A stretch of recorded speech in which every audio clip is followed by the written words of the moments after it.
नमस्ते जी।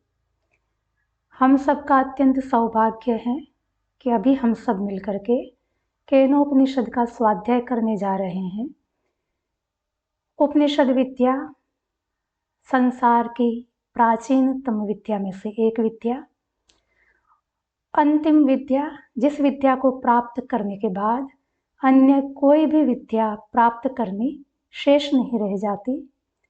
स्वयं ऋषियों ने जिसका गान किया है, मुनियों ने जिसका मनन किया है, सभी दुखों से मुक्त करने वाली, ब्रह्मानंद प्राप्त कराने वाली दिव्य विद्या उपनिषद विद्या का भी हम स्वाध्याय करेंगे।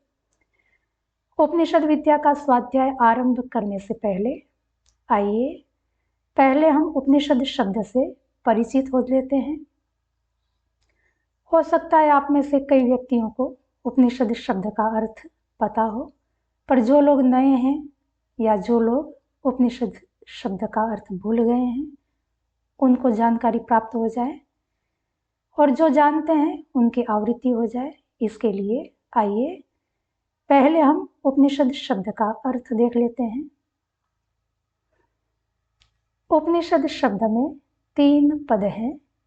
उपनिषद, सद पद के 3 अर्थ हैं, अतः उपनिषद शब्द के भी 3 अर्थ हो जाते हैं। पहला अर्थ है त्रिविध दुखानि सहेतुकान् दोषान् नितरां निश्चयेन उपसादयति अत्यंतं विनाशयति या विद्या सा उपनिषद विद्या।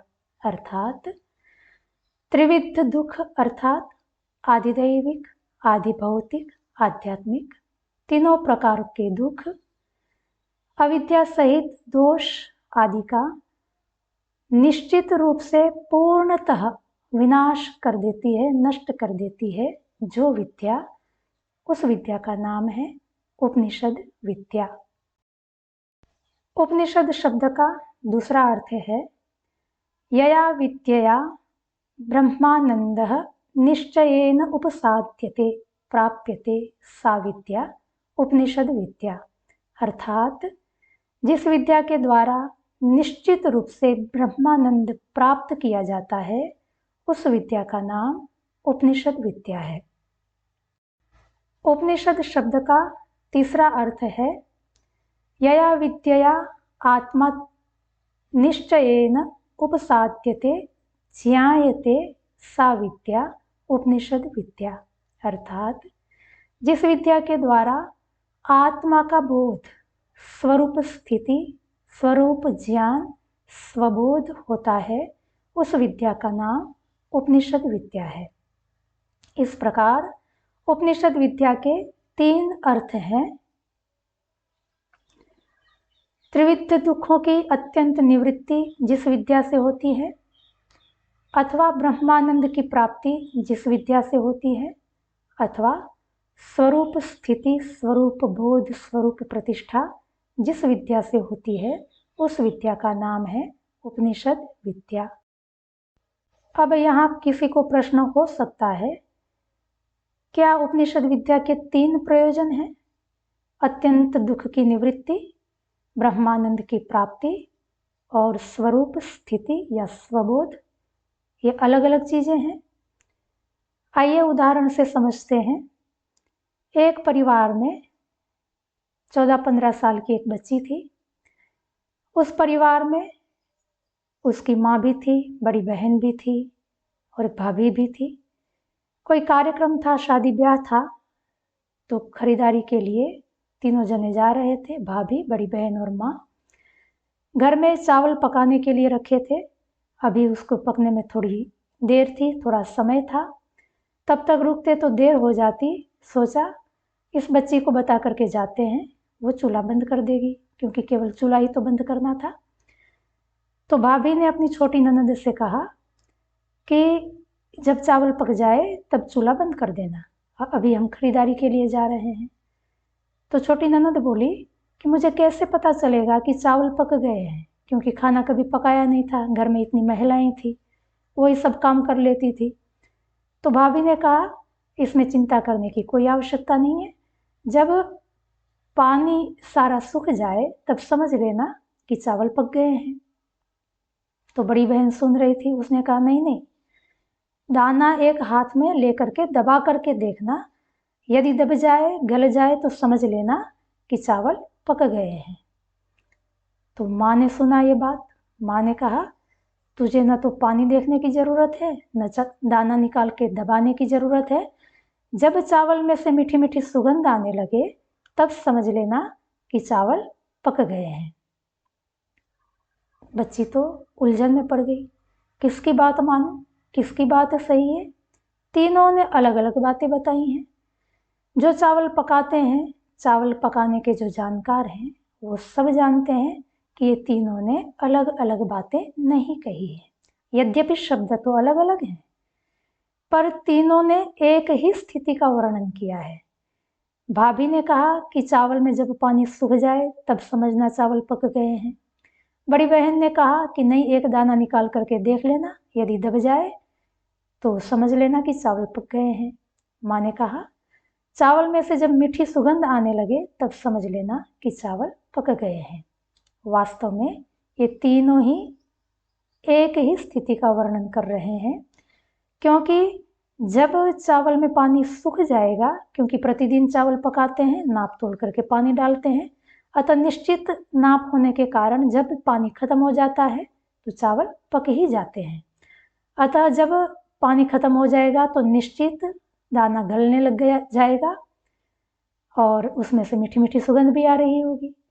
अथवा जब दाना दबा करके देखेंगे, यदि चावल गल गया होगा तो निश्चित उसमें पानी सूख भी गया होगा और मीठी मीठी सुगंध भी आ रही होगी।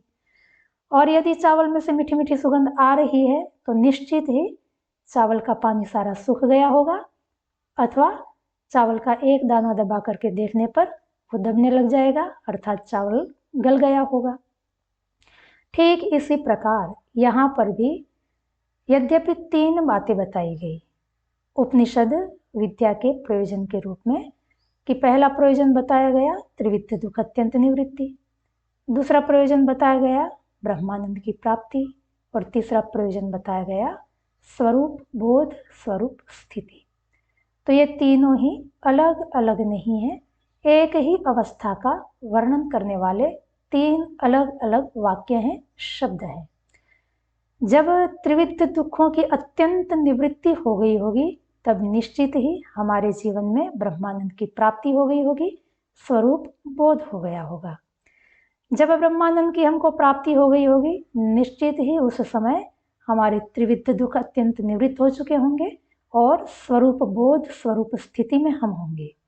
और जब हम स्वरूप स्थिति में होंगे, हमको स्वरूप का ज्ञान होगा, उस समय निश्चित ही हमारे त्रिविध दुख अत्यंत निवृत्त हो चुके होंगे और ब्रह्मानंद की प्राप्ति हो चुकी होगी। तो ये तीनों ही एक ही अवस्था का वर्णन कर रहे हैं। कुल मिलाकर के उपनिषद का प्रयोजन है मनुष्य के अत्यंत पुरुषार्थ की प्राप्ति।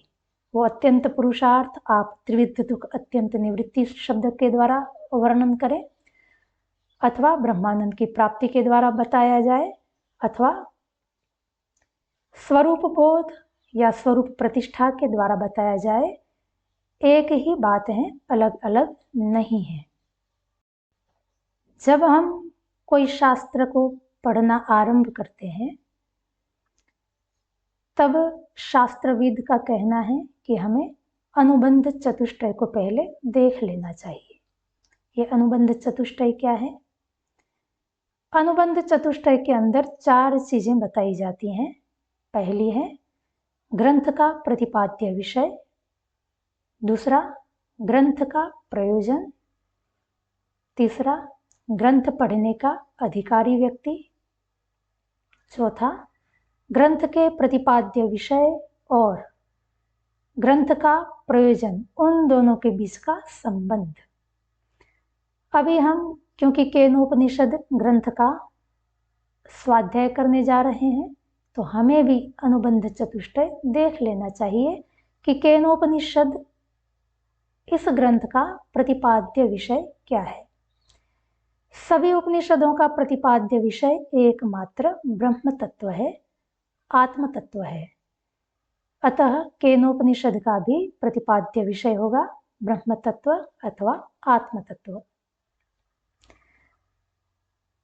ग्रंथ का प्रयोजन क्या है? अभी हमने देखा उपनिषद ग्रंथ का प्रयोजन त्रिविध दुख अत्यंत निवृत्ति, ब्रह्मानंद की प्राप्ति और आत्मबोध स्वरूप प्रतिष्ठा। अतः केनोपनिषद का भी प्रयोजन यही है कि हम त्रिविध दुखों से निवृत्त हो जाएं, अत्यंत निवृत्त हो जाएं, ब्रह्मानंद हमें प्राप्त हो जाए और हमारा स्वरूप बोध स्वरूप में स्थिति हो जाए। उपनिषद शास्त्र पढ़ने का अधिकारी कौन? क्या कोई भी व्यक्ति किसी भी शास्त्र को पढ़ सकता है? हम देखते हैं लोक में विज्ञान पढ़ने का अधिकारी कौन? क्या हर बच्चा विज्ञान को पढ़ सकता है? क्या हर बच्चा गणित को पढ़ सकता है, इतिहास को पढ़ सकता है? तो जवाब होगा नहीं। फिर कौन पढ़ सकता है? जिसको उसमें रुचि हो, जो विज्ञान को जानना चाहता है, विज्ञान से कुछ प्रयोजन सिद्ध करना चाहता है, वो व्यक्ति विज्ञान पढ़ने का अधिकारी है। जिसको गणित में रुचि है, गणित के विषय में आगे कुछ काम करना चाहता है, गणित का अपने जीवन में प्रयोग करना चाहता है, वो व्यक्ति गणित पढ़ने का अधिकारी है। जिस व्यक्ति को गणित में रुचि नहीं है, उस व्यक्ति को यदि गणित पढ़ाई जाए तो वो गणित पढ़ भी नहीं पाएगा और उसके लिए गणित विद्या कष्टदायी हो जाएगी। ऐसे ही उपनिषद विद्या पढ़ने का भी अधिकारी कौन? क्या सभी लोग उपनिषद पढ़ सकते हैं? तो जैसे लौकिक विद्या सभी लोग पढ़ने के अधिकारी नहीं होते हैं, ठीक वैसे ही उपनिषद पढ़ने के भी अधिकारी सब नहीं होते हैं। तो उपनिषद विद्या पढ़ने का अधिकारी कौन है? अधिकारी भी 3 प्रकार के होते हैं, उत्तम, मध्यम और अधम। उत्तम अर्थात सर्वोत्तम, जो पूर्ण योग्यता रखता है किसी शास्त्र को पढ़ने की, वो उस शास्त्र का उत्तम अधिकारी कहलाएगा। उपनिषद शास्त्र पढ़ने का उत्तम अधिकारी कौन होगा? उत्तम अधिकारी वो होगा कि शास्त्र का जो प्रयोजन है, उस प्रयोजन से अतिरिक्त और किसी प्रयोजन की जिसको चाह न हो, वो उस शास्त्र का पढ़ने का उत्तम अधिकारी कहलाएगा। उपनिषद शास्त्र का प्रयोजन है ब्रह्मानंद प्राप्ति या आत्मबोध, आत्मस्थिति अथवा त्रिविध दुख अत्यंत निवृत्ति। जिसने अपना प्रयोजन ये बना लिया है कि मुझे मेरे त्रिविध दुख अर्थात आदि भौतिक, आदि दैविक, आध्यात्मिक जितने भी दुख हैं मेरे जीवन में, वो एक साथ पूर्ण रूप से निवृत्त हो जाए, ऐसा मैं चाहता हूँ, तो वो उत्तम अधिकारी है। अथवा जो ये चाहता है कि मुझे ब्रह्मानंद चाहिए, ब्रह्म के अतिरिक्त और कुछ नहीं चाहिए, ब्रह्म चाहिए ही चाहिए, उस अवस्था में जो पहुंच गया है वो उत्तम अधिकारी है।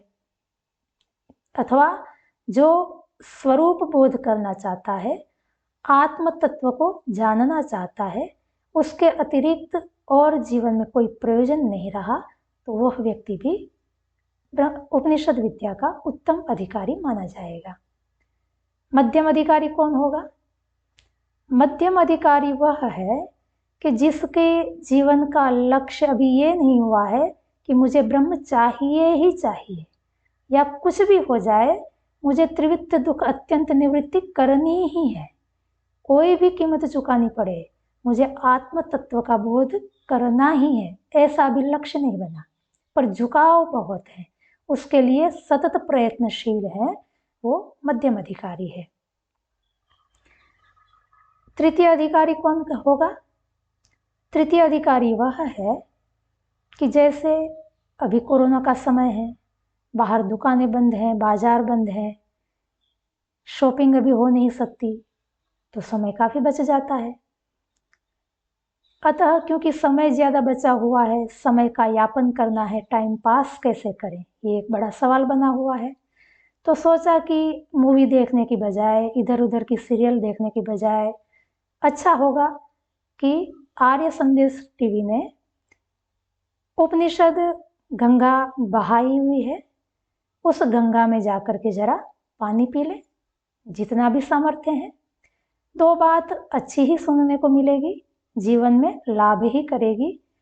इस उद्देश्य से जो उपनिषद विद्या को पढ़ता है या सुनता है तो वो तृतीय अधिकारी होगा, क्योंकि उस जीवन का लक्ष्य नहीं है कि मैं उपनिषद को जानूं और उससे लाभ प्राप्त करूं। टाइम पास करने के लिए बैठा है, या चलो जानकारी कर लेते हैं कि उपनिषद विद्या में है क्या, कम से कम पता तो चले। अपनी धरोहर है, प्राचीनतम विद्या है, ऋषियों की लिखी हुई विद्या है, जिसका गान विश्व के कई लोगों ने किया है। ऐसी अद्भुत विद्या जो हमारी धरोहर है, कम से कम उसका परिचय भी तो हमें होना चाहिए।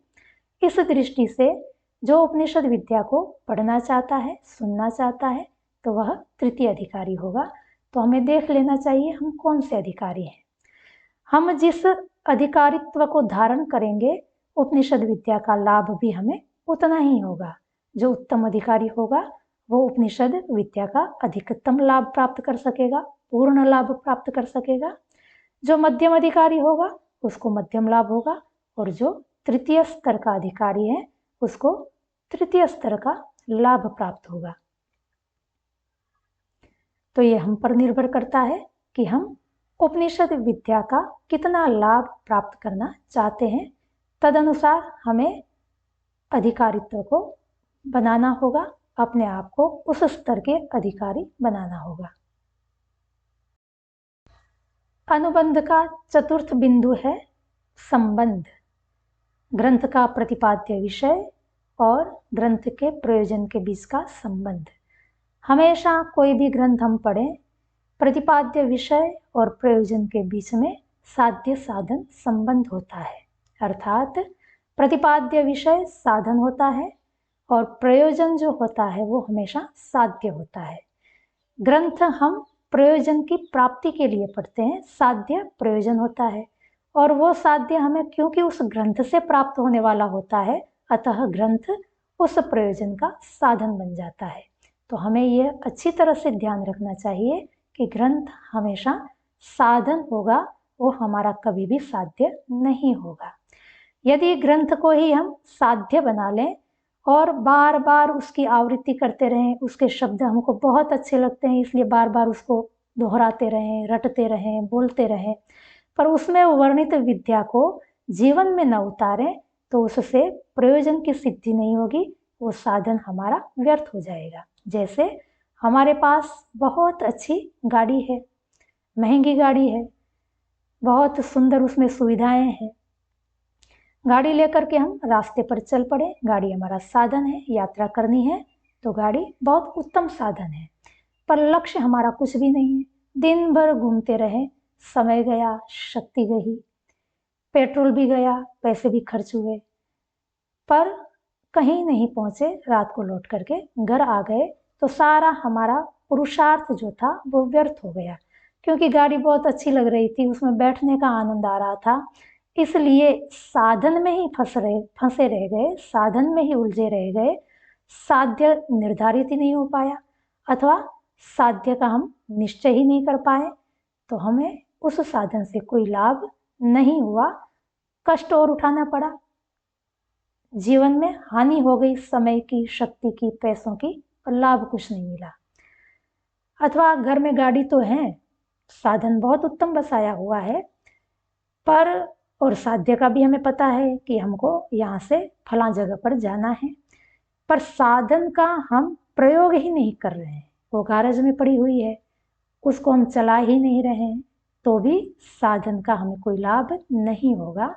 ऐसे ही उपनिषद विद्या हमारे पास है, एक बार सुन ली, 2 बार सुन ली, पर जीवन में उसको उतारा नहीं, उपनिषद के साथ हमारा संबंध हमने बनाया नहीं, तो ऐसी उपनिषद विद्या से, शास्त्र से, चाहे कितना ही महान क्यों ना हो, किसी भी ऋषि का लिखा हुआ क्यों ना हो, हमें कोई लाभ नहीं होगा। तो हमें ध्यान रखना चाहिए, साधन की सार्थकता साध्य को प्राप्त करवाने में है, तो उपनिषद शास्त्र को पढ़ करके उसको हम अपने जीवन के साथ जोड़ करके यदि प्रयोग करेंगे तो जरूर उपनिषद विद्या का जो साध्य है, लक्ष्य है, प्रयोजन है, वो हमें प्राप्त होगा। तो इस प्रकार किसी भी ग्रंथ को पढ़ने से पहले हमें अनुबंध चतुष्टय को देख लेना चाहिए। उपनिषद शास्त्र के अनुबंध चतुष्टय को एक बार पुनः दोहरा लेते हैं। उपनिषद शास्त्र का प्रतिपाद्य विषय है आत्मा या ब्रह्म। उपनिषद शास्त्र का प्रयोजन है अत्यंत पुरुषार्थ की प्राप्ति, त्रिविध दुख निवृत्ति, ब्रह्मानंद की प्राप्ति या स्वरूप स्थिति, स्वबोध। अधिकारी 3 प्रकार के, उत्तम, मध्यम, अधम, जिसको लक्ष्य प्रयोजन जो ब्रह्मानंद है, स्वरूप बोध है या त्रिविध दुख अत्यंत निवृत्ति है, उसको प्राप्त करने की इच्छा है, वो इस शास्त्र का पढ़ने का अधिकारी है। प्रतिपाद्य विषय और प्रयोजन के बीच का संबंध साध्य साधन भाव संबंध है। जब हम उपनिषद का स्वाध्याय कर रहे हैं तो एक बात हमें ध्यान रहनी चाहिए कि उपनिषद स्वतंत्र ग्रंथ नहीं है। जैसे लोक में श्रीमद् भगवद गीता बहुत प्रसिद्ध है, एक स्वतंत्र ग्रंथ के रूप में हमें प्राप्त होती है, पर वास्तव में वो स्वतंत्र ग्रंथ नहीं है। महाभारत का एक अध्याय है जो गीता के नाम से प्रसिद्ध हो गया है। ठीक ऐसे ही उपनिषद भी ब्राह्मण ग्रंथों का एक अध्याय कहें, एक अंश है। ब्राह्मण ग्रंथ किसको कहते हैं?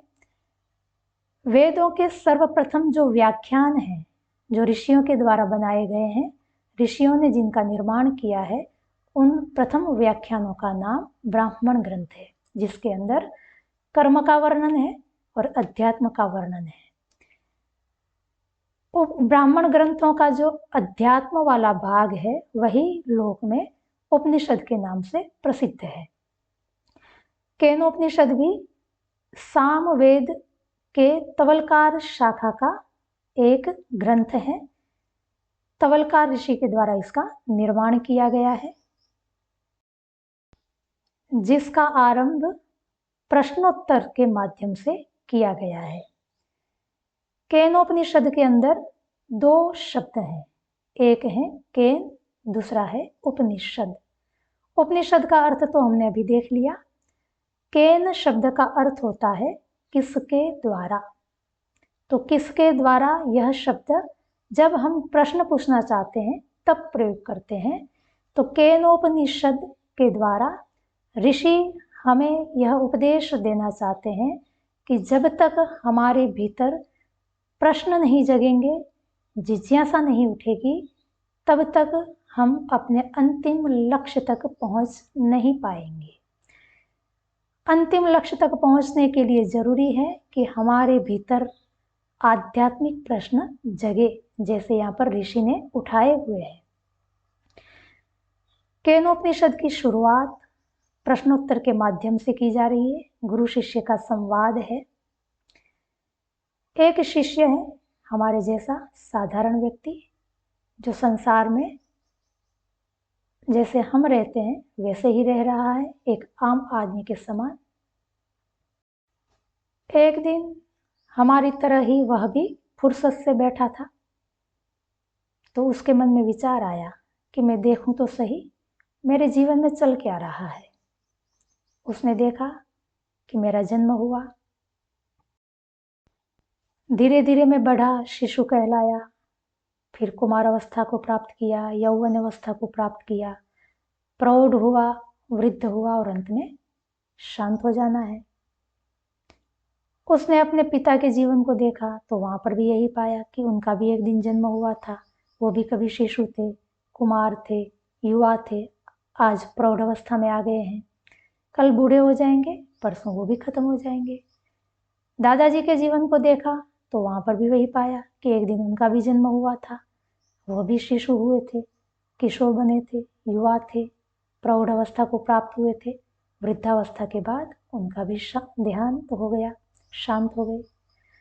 अपने आसपास के लोगों को देखा, ताई को देखा, ताऊ को देखा, चाचा चाची को देखा, फूफा को देखा, फूफी को देखा, सबके जीवन में यही स्थिति थी। पूरे भारत के ऊपर एक दृष्टि की, भारत के सभी लोग इसी अवस्था में से गुजर रहे थे। भारत में यह स्थिति थी, विदेश में जाकर के थोड़ा देखा, विकसित देशों को देखा, अमेरिका में भी यही स्थिति है, इंग्लैंड में भी लोगों की यही स्थिति है, जापान में भी यही स्थिति है, अफ्रीकन देशों में देखा वहाँ पर भी यही स्थिति थी, खाड़ी देशों में भी यही स्थिति थी। उसने सोचा कि चलो मनुष्य की तो ये स्थिति है, पशु पक्षियों के हाल क्या है। तो उसने पशुओं को देखा तो पशुओं में भी यही स्थिति पाई गई कि एक दिन पशु उत्पन्न होता है, छोटा बच्चा होता है, धीरे धीरे बढ़ता है, वो भी युवा होता है, प्रौढ़ होता है, बूढ़ा होता है और एक दिन मर जाता है। पक्षियों में भी यही स्थिति देखी, स्थलचर में यही स्थिति, नभचर में यही स्थिति, जलचर में देखने गया मछली आदि को तो वहां पर भी यही स्थिति।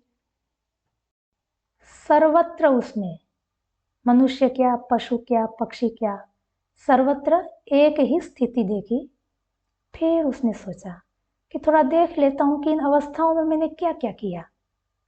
तो देखा जब मैं छोटा था तो बचपन मेरा पढ़ाई लिखाई में गया, काम करने लायक कुछ सामर्थ्य प्राप्त कर लूँ इसकी तैयारी में गया। युवावस्था में काम धंधा लगाया, घर परिवार बसाया, बढ़ाया, पालन पोषण किया, बच्चों को पैदा किया, बच्चों का पालन पोषण किया, पढ़ाया लिखाया, उनको पगभर किया। धीरे धीरे प्रौढ़ अवस्था आ गई, बुढ़ापा भी आ गया, शरीर बीमार हुआ, थोड़ी चिकित्सा में समय गया और अंत में शांत। आसपास वाले के लोगों को भी देखा, उनके जीवन में भी यही स्थिति थी। सबका बचपन प्राय किसी न किसी सामर्थ्य को, योग्यता को प्राप्त करने में गुजरा, जिसके सहारे वो युवावस्था में कुछ काम धंधा कर सकें। युवावस्था काम धंधा करने में चली गई, काम धंधा करते करते, परिवार का पालन पोषण करते करते प्रौढ़ हो गए। बाद में सब बूढ़े हो गए, शरीर में कुछ रोग आए, शरीर की सेवा में गया और अंत में सब शांत हो गए। यही स्थिति देश में, विदेश में, पशुओं में, पक्षियों में सर्वत्र समान थी। शिष्य ने सोचा कि वर्तमान के लोगों की तो ये स्थिति है, क्या जो लोग भूतकाल में हो चुके उनका भी जीवन यही था? दादाजी का जीवन देखा, उनके जीवन में भी यही मिला। दादाजी के जीवन में भी यही था, उनके दादाजी के जीवन में भी कल्पना तो कहती है ऐसा ही होगा। और कल्पना की क्या आने वाली पीढ़ियां भी इसी अवस्था में से, इन्हीं स्थितियों में से गुजरेंगी? तो जवाब था हाँ, सब इन्हीं अवस्था में से, इन्हीं परिस्थितियों में से गुजरते हैं। जैसे जैसे चिंतन गहरा होता गया, मन में एक विचार उठा, आखिर कब तक ये चलता रहेगा? हर जन्म में यही स्थिति पैदा हो, बचपन में कुछ सामर्थ्य प्राप्त करो, पैसे कमाओ, घर बार बसाओ, बच्चों का लालन पालन करो, परिवार का पालन पोषण करो, अंत में बूढ़े हो जाओ, शरीर खत्म हो जाए। 2 पैसे कमाने के लिए, परिवार को पालने के लिए कितनी मेहनत करनी पड़ती है, अथक परिश्रम करना पड़ता है, तब जाकर के 2 पैसे कमा पाता है, सिर पर छत बना पाता है, शरीर को कपड़े से ढक पाता है। इतनी मेहनत के बाद, परिश्रम के बाद अंत में जब ये शरीर छूटता है तो सब कुछ यहीं छूट जाता है। हर बार यही स्थिति है, फिर जन्म होता है, फिर वही मेहनत, फिर वही पुरुषार्थ, फिर वही अत्यंत अथक परिश्रम, अंत में फिर सब कुछ छूट जाना। आखिर कब तक ये चलता रहेगा? मेरी इतनी मेहनत का मुझे लाभ क्या हो रहा है? हर जन्म में मैं इतनी मेहनत करता हूँ, खून पसीना सुखाता हूँ, दिन रात एक करता हूँ और 2-4 पैसे इकट्ठा करता हूँ, अंत में सब कुछ छूट जाता है। जैसे जैसे चिंतन गहरा होता गया, मन में स्वतः सात्विक भाव उभरने लगे। चेतना का प्रवाह जो अब तक बाहर बह रहा था, वो स्वतः भीतर की ओर मुड़ने लगा। शिष्य अपने शरीर को देखने लगा। शरीर में तो हम सब रहते हैं, बरसों से रह रहे हैं। शरीर में रहते रहते किसी को 20 साल, किसी को 40, 50, 60, 70 साल हो गए। कोई तो कल शरीर छोड़ने की तैयारी में है। पर क्या हमने कभी अपने शरीर को ध्यान से देखा? शिष्य भी अपने शरीर पर केंद्रित हो गया, उसका ध्यान आंख पर गया। अरे, मेरी आंखें कितनी दिव्य हैं, छोटी सी आंखें कितना संसार मुझे दिखा रही है, कितनी बड़ी बड़ी चीजें दिखा रही है। इतने बरसों से लगातार वो कुछ न कुछ दिखाए जा रही हैं, बिना थके बिना रुके। कान को देखा, कितना मधुर संगीत शब्द सुना रहे थे। जब चाहा तब संगीत सुन लिया, पता भी नहीं चला कि कैसे सुन रहा हूं। नासिका को देखा, सांस चल रही थी, अद्भुत। कैसे अंदर हवा चली जाती है और कैसे बाहर निकलती है, बड़ा आश्चर्य हुआ। पैरों पे ध्यान गया कि यहां से मुझे वहां जाने की इच्छा करते ही पैर कैसे चल पड़ते हैं। कैसे पैरों को पता चल गया कि मुझे वहां तक जाना है और वो मुझे वहां पहुंचा देते हैं। हाथों को देखा, ये छोटी छोटी उंगलियां, संसार के सारे काम इन हाथों से करता हूं। आज तक पता नहीं चला कि उंगलियों का महत्व क्या है। आज तक कभी मैंने ध्यान से देखा ही नहीं कि छोटी छोटी उंगलियां कितना सारा काम करती हैं, कितने बड़े बड़े काम इन छोटे छोटे हाथों से निष्पन्न होते हैं। अपने एक एक इंद्रिय को देखता गया, उसके महत्व को देख करके अभिभूत होता गया। पर वैसे तत्काल मन में एक और विचार जगा कि मेरी इंद्रियों को दरवाजे तो कोई लगे नहीं है, कान खुले हैं, आंखें खुली हैं, नाक खुला है। पर कभी कभी मैं देखता हूँ कि कभी तो मुझे बाह्य विषयों का ज्ञान होता है और कभी नहीं होता। अभी घड़ी की टिक टिक सुनाई दे रही है, पर यदि मैं कहीं पढ़ाई में मस्त हो जाऊं या किसी अन्य विषय में मस्त हो जाता हूं तो घड़ी टिक टिक तो कर रही होती है पर मुझे सुनाई नहीं पड़ता। और जैसे ही उस विषय को छोड़ देता हूं पुनः मुझे वो टिक टिक सुनाई पड़ने लगती है। ऐसे ही अन्य इंद्रियों के विषय में भी है कि मैं किसी विचार में खोया हुआ हूँ, आंख खुली है, मेरे सामने से कौन गुजर गया, कौन आया, कौन गया, मुझे कुछ भी पता नहीं चलता है। इससे लगता है कि मैं और मेरी इन इंद्रियों के बीच में जरूर कोई तीसरा है। वो तीसरा कौन है? शास्त्र ने उसको मन कहा है। मन है जिसके कारण इंद्रियों के उपस्थिति में भी, विषयों की उपस्थिति में भी कभी तो हमें बाह्य संसार का बोध होता है और कभी नहीं होता है। फिर चिंतन करते करते मन में एक विचार और उठा कि इन सबको गति कौन दे रहा है। गति देने वाला भी कोई तत्व चाहिए, क्योंकि ये सब तो जड़ हैं। जड़ वस्तुएं अपने आप न चलती हैं न अपने आप रुकती हैं। पर मैं देख रहा हूँ कभी इंद्रियां रुक भी जाती हैं, कभी इंद्रियां चल भी पड़ती हैं। तो इन सभी जड़ पदार्थों को, जड़ तत्वों को गति देने वाला, मन को भी गति देने वाला जो तत्व है, शास्त्र ने उनको प्राण शब्द से कहा है। चिंतन बढ़ता गया, प्रश्न भी उठते गए, एक प्रश्न के बाद दूसरा, दूसरे के बाद तीसरा। शिष्य अशांत होता गया। इतने सारे प्रश्न का दबाव इतना था कि वो बाधित हो गया कि इन प्रश्नों का मुझे जवाब खोजना ही चाहिए, उत्तर मुझे मिलना ही चाहिए। पर संदेह, प्रश्न हुआ कि किसके पास जाऊं, कहाँ खोजूं। भीतर से आवाज आई, गुरुदेव के पास जाओ। गुरु के पास जाने से सभी प्रश्नों का उत्तर आपको मिल जाएगा। फिर प्रश्न हुआ, गुरुदेव कहाँ मिलेंगे? तो भीतर से फिर जवाब आया, गुरुकुल में मिलेंगे, आश्रमों में मिलेंगे। शिष्य गुरुकुल के लिए चल पड़ा। गुरुकुल में पहुंच गया। गुरुदेव सामने खड़े हैं। गुरुदेव के दिव्य दर्शन से अभिभूत हो गए। उसके दो हाथ जुड़ गए, सिर गुरु के चरणों में झुक गया।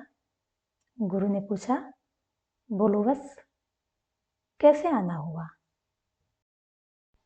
शिष्य ने बड़े ही नम्रता पूर्वक, समर्पण पूर्वक, जिज्ञासा भाव के साथ पूछा, गुरुदेव, मेरे मन में कई प्रश्न खड़े हुए हैं। उन प्रश्नों के उत्तर की खोज में मैं आप तक पहुंचा हूं। गुरुदेव ने कहा, पूछिए, आपके क्या प्रश्न है? शिष्य ने जो प्रश्न पूछा उसी को ही तवलकार ऋषि ने केनोपनिषद के प्रथम खंड के प्रथम कंडिका के रूप में शब्दबद्ध किया है।